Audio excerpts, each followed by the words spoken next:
Di ba ang atong topic gahapon is about kamot? Alegre kayo. So karon, ang atong topic is about tiil. Ha?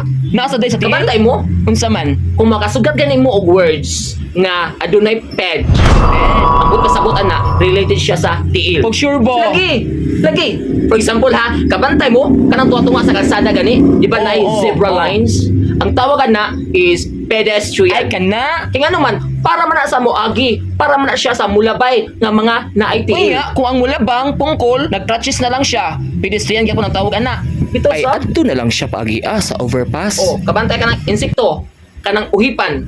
Gitawag siya centipede. Kaya Naman say centipede sa daghan buhok, man di ba? siya tiil. Ay, imo ta tugi ha. Kung sa mga bikers diha, hello, kabantay mo ng bike, di ba? Unsay tawagan ng tindakanan sa tiil? Foot spa? Footwear? It's pedal, di ba? Ay, pedal, Para di man ay. na siya sa tiil. Maudi ay, Oo. kung sikaran ka sa tiil, ang tawag is topic. Bantugra sa among gikaon gahapon, puro tiil. Tiil sa manok, tiil sa Iya. baboy. Unsay na ah? Peding program.